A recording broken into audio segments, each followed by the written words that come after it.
A charismatic leader, one who has risen above all others, speaks to the multitudes. They have waited for him. They believe in him. They expect he will heal the world's ills. Some say he is the Messiah, finally returned. But this man is not a savior. He is the King of Terror who will usher in the end of everything.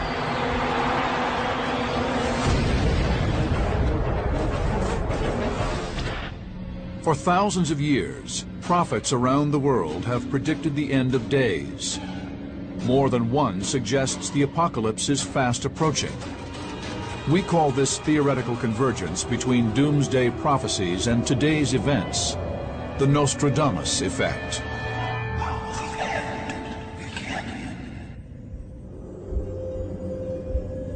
The Antichrist, the false Messiah, a child of Satan. The word Antichrist first appears in the New Testament. In this ancient text, there is a prophecy that states the Antichrist, the beast, will come to seduce mankind. Instead, believers say he will usher in the end of days, Armageddon.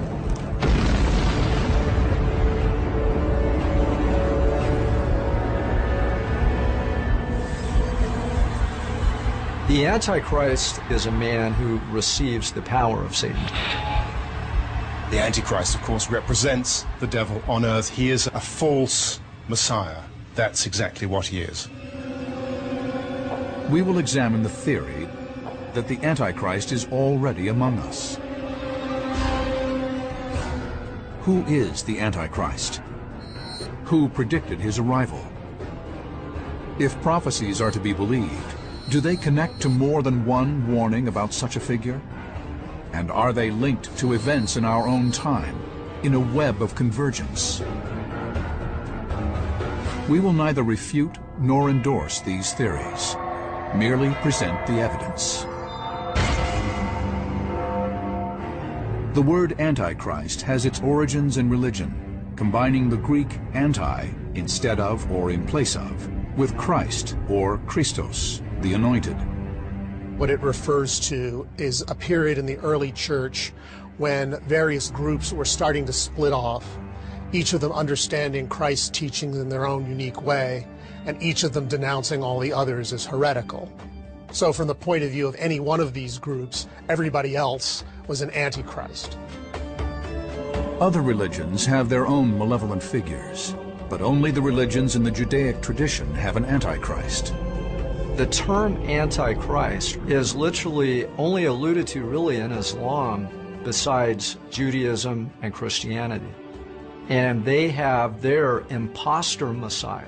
And he will come on the scene in the last days, much like the Antichrist in the Bible will come on the scene in the last days. In Islam, he is called Masih ad-Dajjal, or the impostor.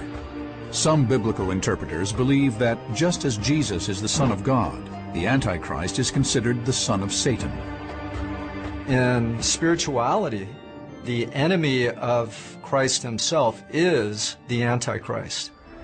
Even as God the Father sent Jesus Christ the Son, theoretically, Satan himself will send this man on the planet to be the enemy of all that is good.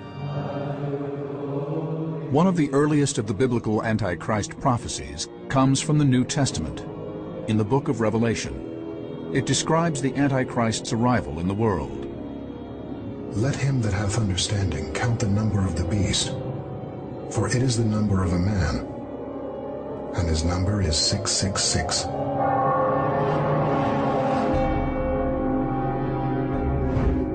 How is this ancient prophecy entwined with other later prophecies about the Antichrist? Prophecies that may be an example of the Nostradamus effect. For some, the key may lie with Nostradamus himself.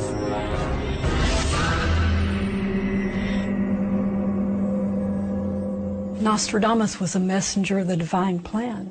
He would have been interested in the Antichrist because he would want the human race to know what they were facing in the future, specifically toward the end times. Nostradamus began publishing all of his prophecies, including his visions of the Antichrist, in the mid-16th century. Nostradamus straddled this really obscure line between magic and science, between heresy and conformity. His prophecies consist of 10 books called centuries, each consisting of 4-lined poems called quatrains. It was within these writings that Nostradamus revealed his visions of the Antichrist. Nostradamus categorically believed that his gift of prophecy was a gift from God. It was his responsibility to alert the world to these things. Some suggest that the visions he experienced were horrible and confusing, a mix of unrecognizable technology and staggering violence.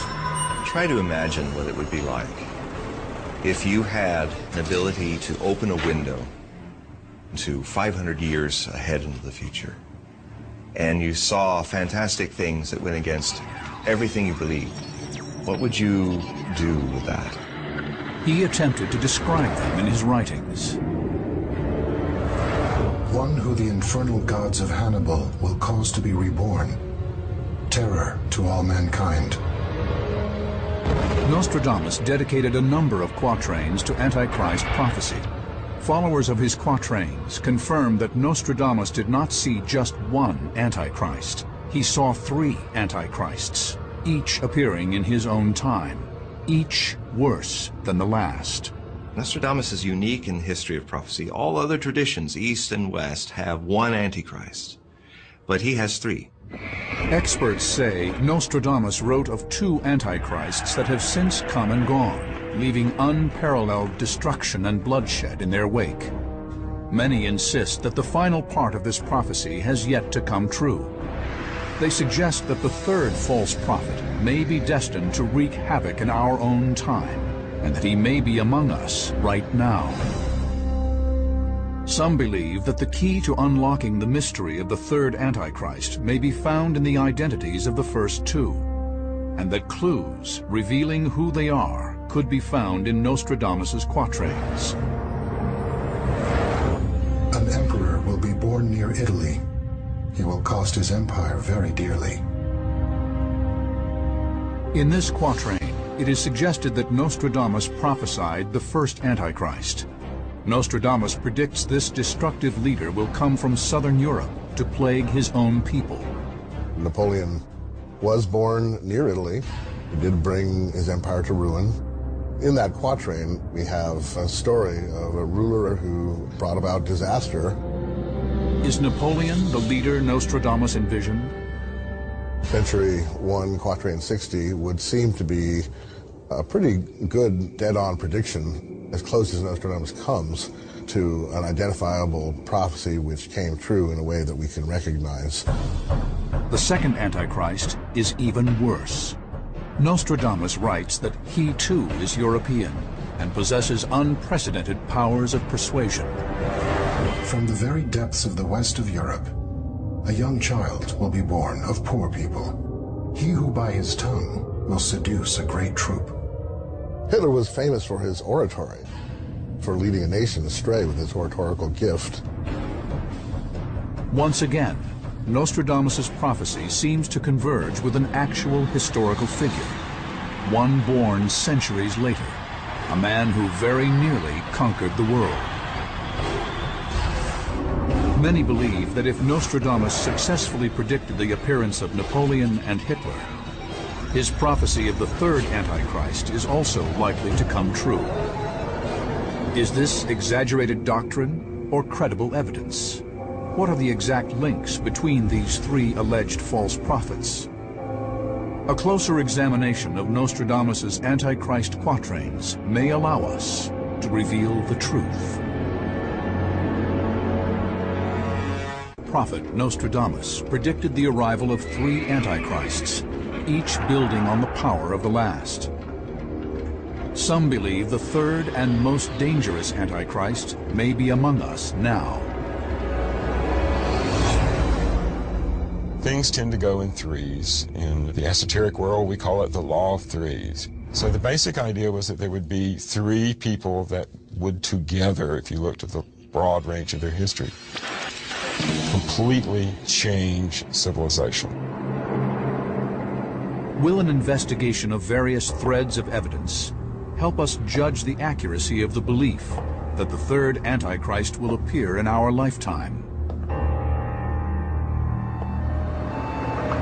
Most people already are looking for somebody to lead the world to a global peace, to solve these great crises that we have throughout the world.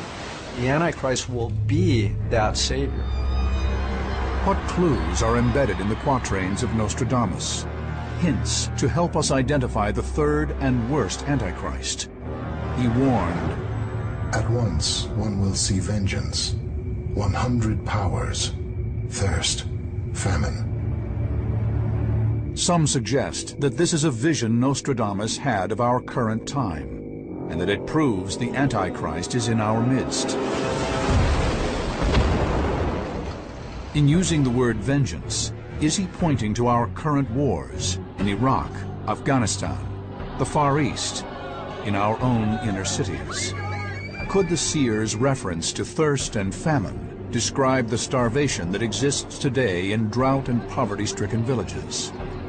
Nostradamus' genius may not have been as a seer or a prophet, but as a surrealist poet. His verses are broken, they're hard to understand, and they seem to speak to certain levels of the human mind that aren't always that easy to approach. 1555, Provence, France. Nostradamus sits in his secluded study. He appears to embark on a psychic journey in search of answers.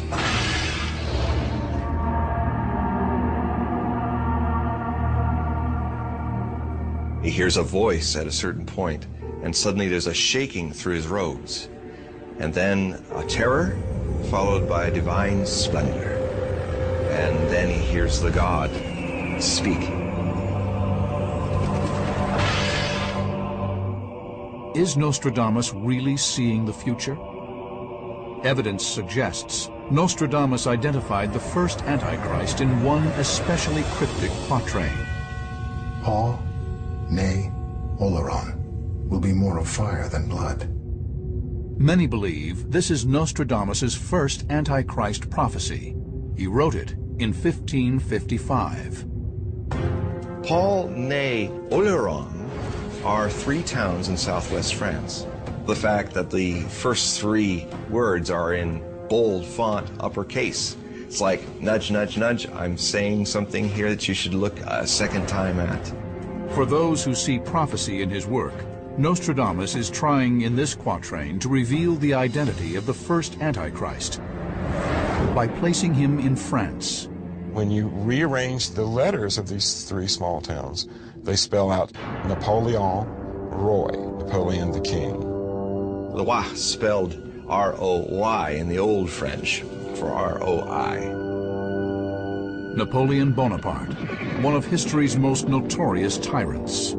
Is this quatrain proof that the Emperor of France was the first Antichrist prophesied? Did Nostradamus see Napoleon's arrival on the world stage 233 years before he came to power? "An emperor will be born near Italy. He will cost his empire very dearly." Born in Corsica, about 30 miles from Italy, Napoleon proclaimed himself Emperor of France in 1799. He presented himself as a champion and savior of his people.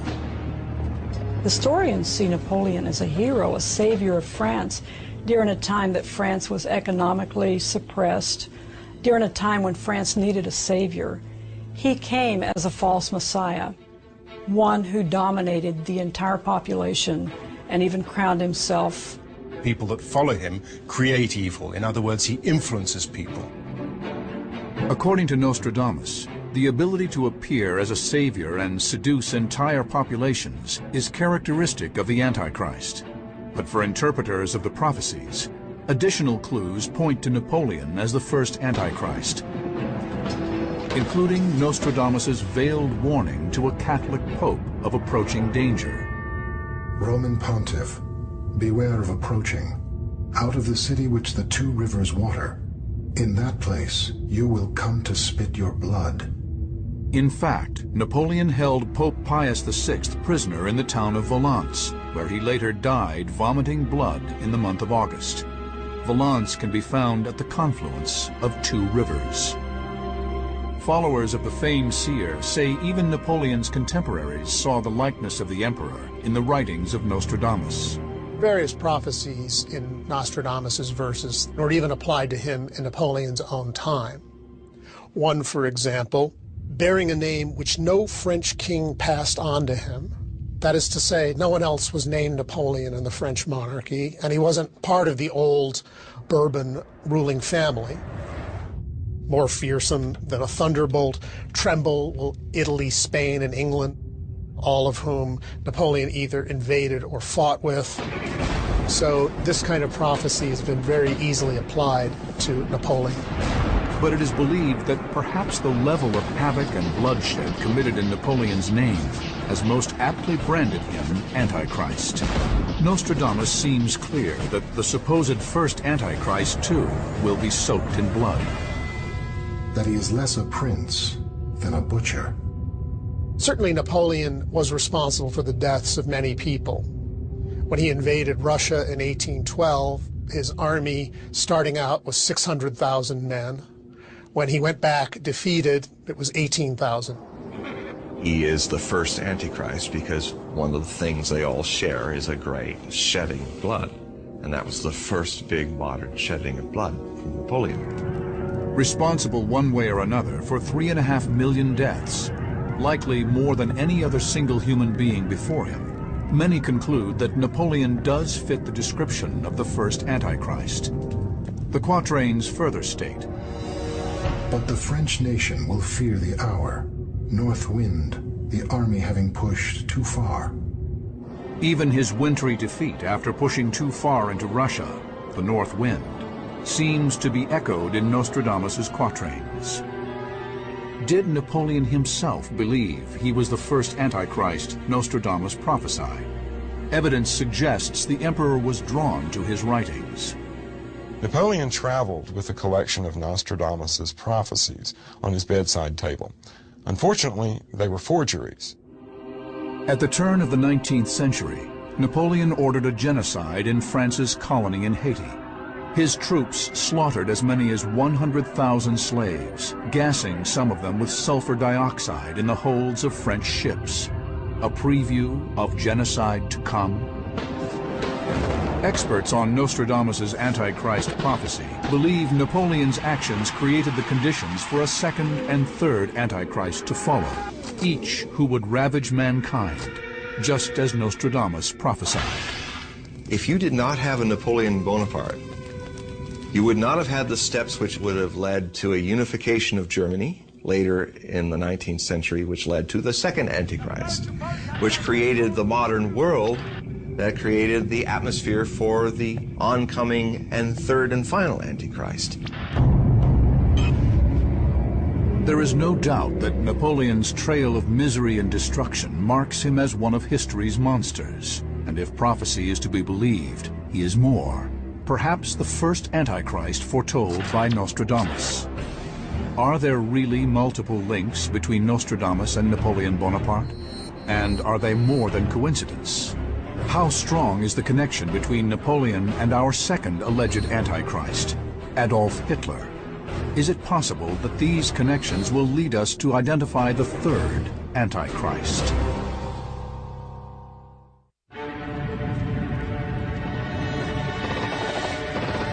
If the Nostradamus effect is true, have the warnings in ancient texts and prophecies from Nostradamus himself converged to suggest that the end of days has actually begun? What, if any, would be the signs of Armageddon? I will take the Israelites out of the nations where they have gone. I will gather them from all around and bring them back into their own land. God said throughout the Old Testament that in the last days, I will draw my people from the four corners of the earth back to the land of their forefathers, Palestine. That literally opened the curtain for the Antichrist to come on the scene. We are examining whether an Antichrist of biblical proportions has arrived to accelerate the chaos and destruction witnessed in the modern world. The quatrains of Nostradamus suggest that this Antichrist will be the last of 3 false messiahs. His arrival will be immediately preceded by a second evil, one who creates the conditions for the last of Nostradamus's Antichrists to destroy the world. For centuries, followers of Nostradamus have examined his quatrains for clues to the identity of the second Antichrist.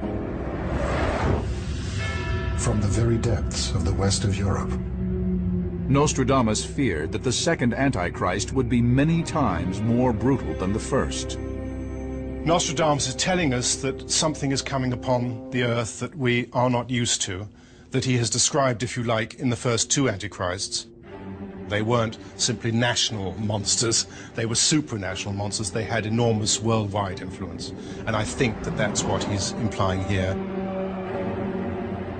His prophecies about the second Antichrist are among his most persistent and specific. Many agree they point directly at history's most notorious madman. He who by his tongue will seduce a great troop. Nostradamus first mentions the second Antichrist in this chilling quatrain, which dooms Europe to another round of terror and destruction. And there is just such a man, from the exact location prophesied by Nostradamus, Adolf Hitler. Liberty will not be regained. It will be occupied by a black, proud, villainous, and unjust man. When the matter of the pontiff is opened, the Republic of Venice will be vexed by Dister.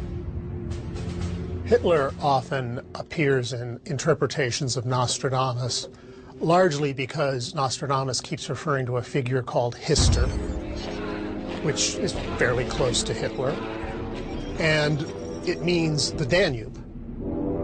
Here, Nostradamus's prophecy seems precisely on target. Hitler was born in Austria, and Austria's main river is the Danube. It didn't take people long in Hitler's time to start applying them to him. Moreover, Magda Goebbels, who is the wife of Hitler's propaganda minister, Joseph Goebbels, who was interested in the occult, came across these things and said, wow, this must be about Hitler. She wasn't alone. Others made this same connection. The typesetter in one of the early versions of the prophecies actually turned one of the Hister-Ister quatrains into Hitler by mistaking the letter and substituting the T. Hitler was known for his mesmerizing and charismatic speeches. In less than 10 years, he seduced Germany into waging war across the globe with virtually unquestioned impunity. Most disturbing, he convinced Germans to carry out a genocide that virtually wiped out European Jews and other victims. In all, more than 6 million people. Nostradamus writes, His fame will increase towards the realm of the East. The last line is quite interesting, which also points to it being about Hitler. Imperial Japan became so enamored with Adolf Hitler that it led to the Tripartite Act, the Axis Alliance, which united Mussolini's Rome with Hitler's Third Reich and Imperial Japan. Responsible for a death toll that reached into the tens of millions, Hitler is synonymous with evil more than any other single human being in history. But could he also be Nostradamus's second Antichrist? The way to understand why Hitler is the second Antichrist is, again, the steps that the first Antichrist initiates Napoleon by creating the modern world through the Napoleonic Wars that created the unification of Germany, the Second Reich, which led to the creation of the Third Reich of Adolf Hitler. That's the link between the first and the second. It is suggested that, like Napoleon before him, Hitler may have been aware of his own destiny as an Antichrist, as revealed in the quatrains of Nostradamus. Hitler was part of an esoteric and occult underworld before the First World War that was fascinated by Nostradamus and his prophecies. By 1939, Hitler was self-identifying with the idea of being the second Antichrist. Since this was such a large conflict, since this was another one of Nostradamus' very meaningful time periods, then this must be the second of his three Antichrists. They also believe Hitler perhaps saw Napoleon as his Antichrist predecessor. He revered Napoleon, and soon after the fall of France in 1940, visited the French dictator's tomb. And even more verses seem to link Hitler to Nostradamus' second Antichrist. He seems to hint at Hitler's downfall. Beast ferocious with hunger will cross the rivers. The greater part of the battlefield will be against Hister.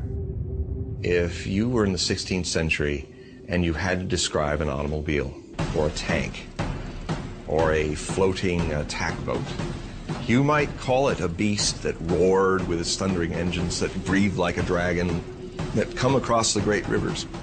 Beast ferocious with hunger. He's trying to look at fantastic technology that he's never seen before. Into a cage of iron will the Great One be drawn, when the child of Germany observes nothing. And the cage of iron, is this Hitler's bunker?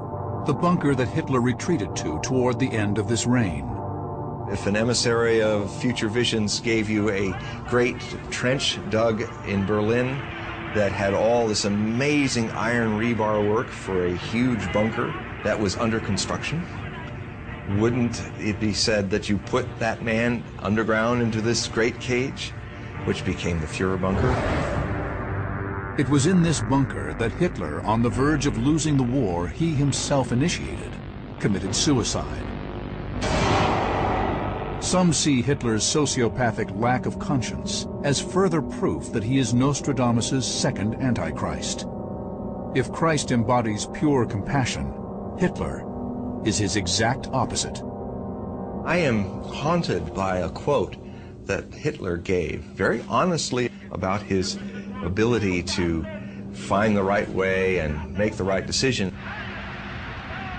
I follow my path with the complete confidence and certainty of a sleepwalker. To be asleep is the ultimate unconsciousness, to literally be a somnambulist through life. Here's this very powerful, charismatic sleepwalker leading the whole world into an abyss. That, to me, is Antichrist. According to believers, the Nostradamus effect may be overwhelming our modern world. But how can these theories be tested? If Napoleon was the first Antichrist and Hitler the second, who was the third? And is he among us? Evidence suggests that before this false prophet can unleash a terrible battle between the forces of good and evil, another critical step must first take place.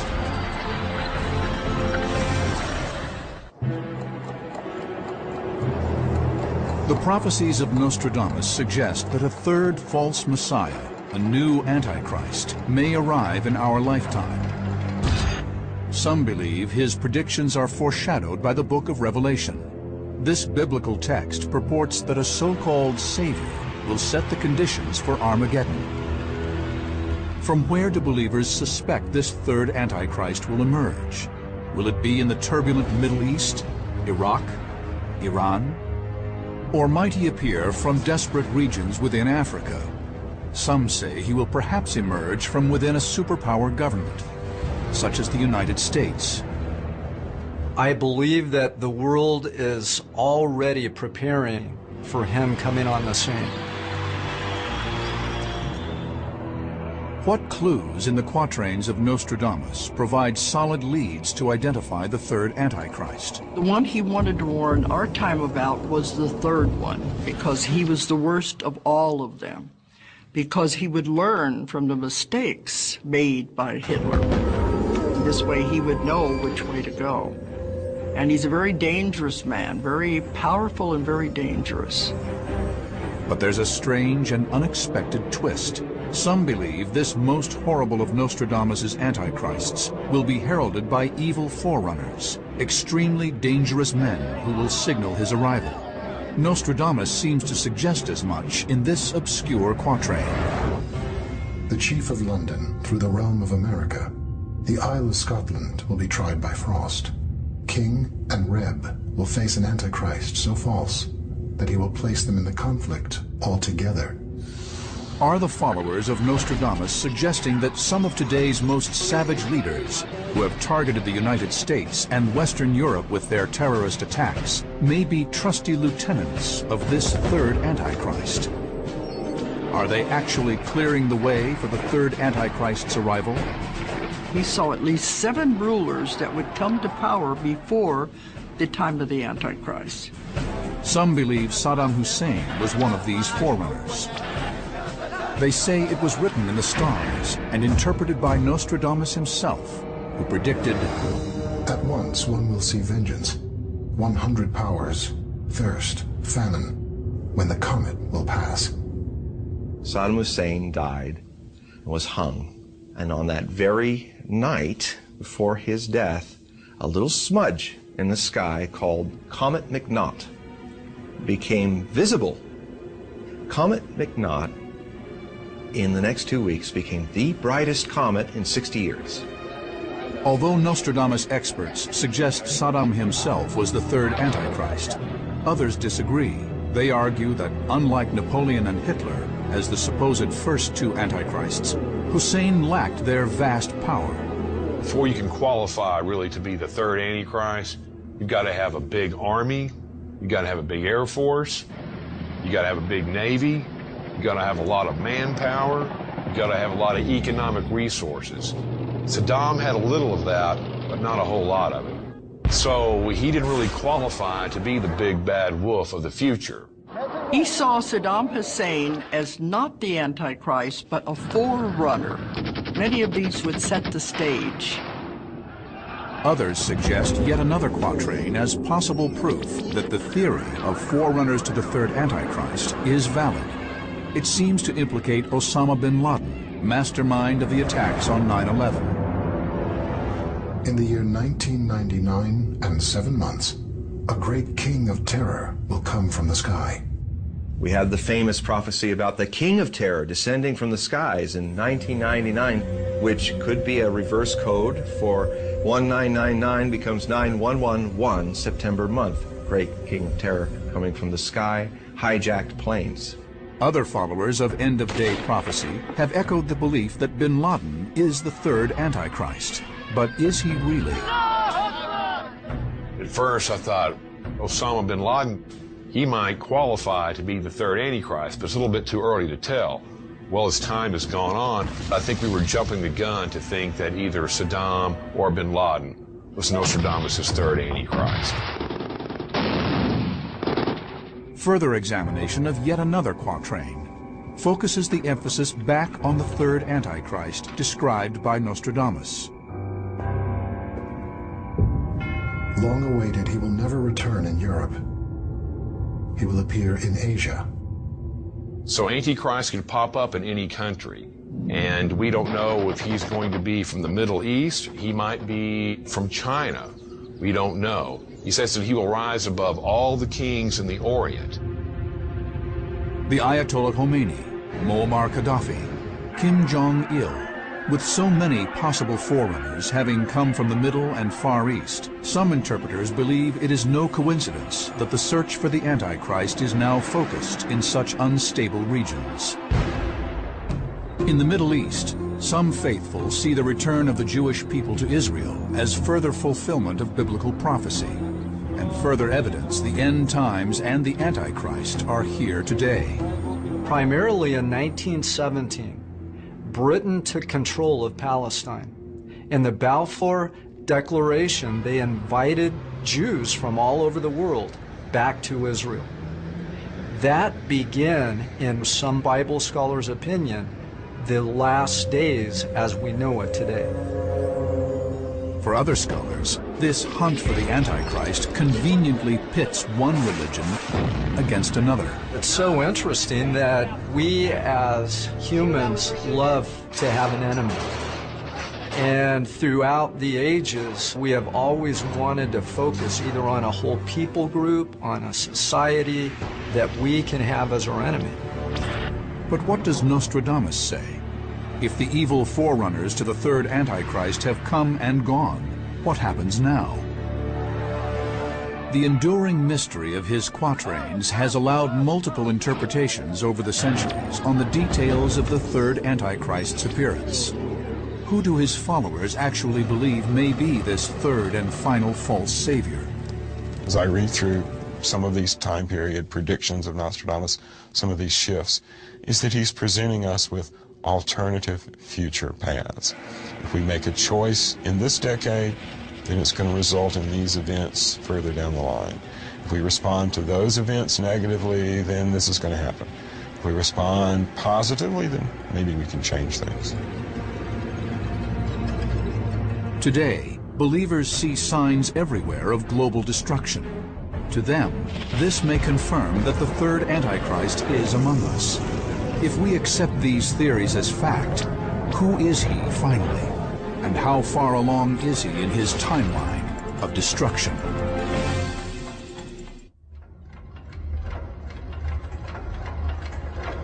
Is the clock ticking? Is doomsday fast approaching?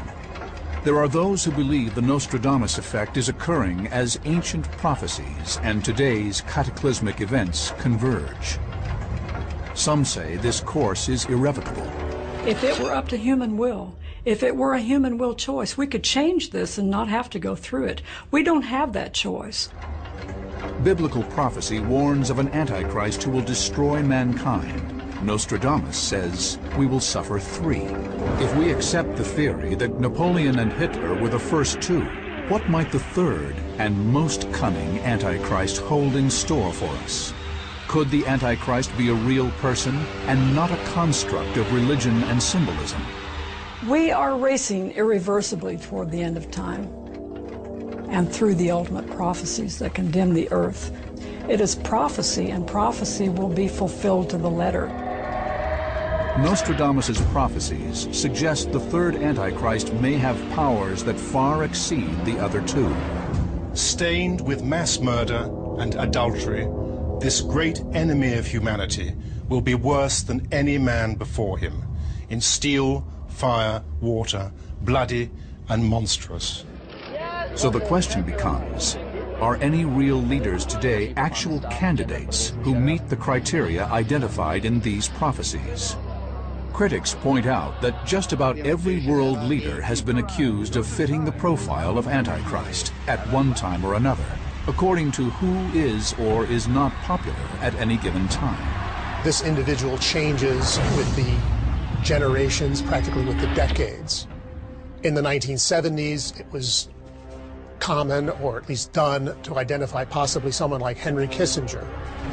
And the list of unlikely candidates goes on. Still, some cite a mysterious name, Mabus. It appears in another one of Nostradamus's quatrains. Mabus will soon die, then will come a horrible undoing of people and animals. Some believe Mabus is the name Nostradamus has assigned to the third Antichrist. Could Mabus be a coded reference? 2 presidents have been linked to the name Mabus by extreme adherents of prophecy. The first is the 43rd President of the United States, George W. Bush. Even non-believers of this theory can explain the connection. You follow the rule of everything in lowercase letters. The GW becomes AM because you can turn them upside down. Swivel them, and you have Ma Bush. Drop the redundant letter, you have Mabus. Although this seems to implicate George W. Bush as a candidate for the third Antichrist, scholars dismiss that suggestion, especially since his transition out of power is credited as being orderly. But what about President number 44? More recently, there was a mayor in Georgia who got into trouble for circulating an email asking if Barack Obama was the Antichrist. So the Antichrist is a very fluid concept that can adapt to your needs. In fact, Nostradamus himself seems to definitively say that no recent U.S. president fits the bill. The third Antichrist very soon annihilated. 27 years his bloody war will last. This prophecy suggests a long-lasting worldwide war will follow the third Antichrist's death. Could the third Antichrist have already come and gone? The Bible points to a series of cataclysms that may coincide with the aftermath of the third Antichrist. The book of Revelation states, "There was a great earthquake, and the sun became black as sackcloth made of hair, and the whole moon became like blood, and the stars fell from the sky to the earth." Many say the natural and unnatural disasters that now plague the earth indicate we are at a tipping point. But are we really closer to the end than ever before? The prophets are trying to tell us about climate change, about famine, about a figure in the Middle East that we need to recognize before he starts a 27-year war. These are the things that the prophets like Nostradamus are trying to make us see and change.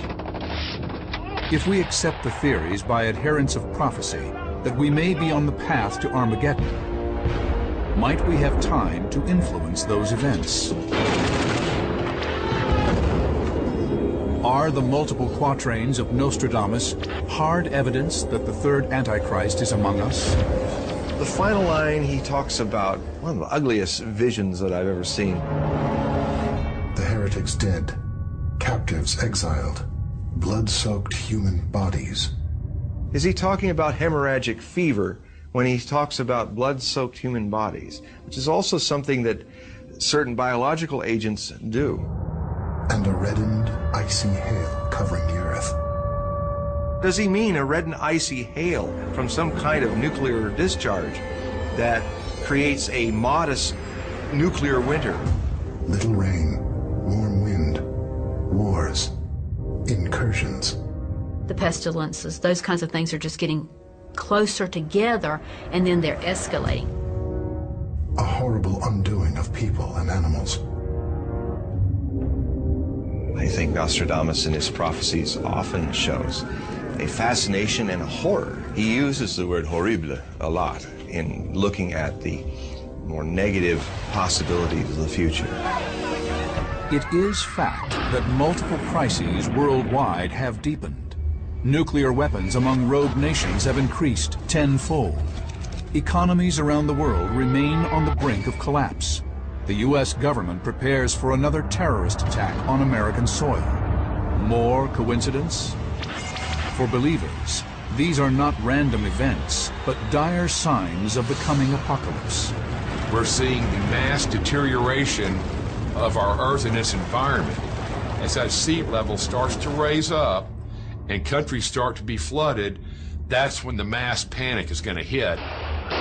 It's going to come upon us so quick that people will be panicked. We're talking about complete universal destruction where nobody can help anybody. But others suggest the prophecies of Nostradamus have a decidedly different meaning and purpose. I think people need comfort.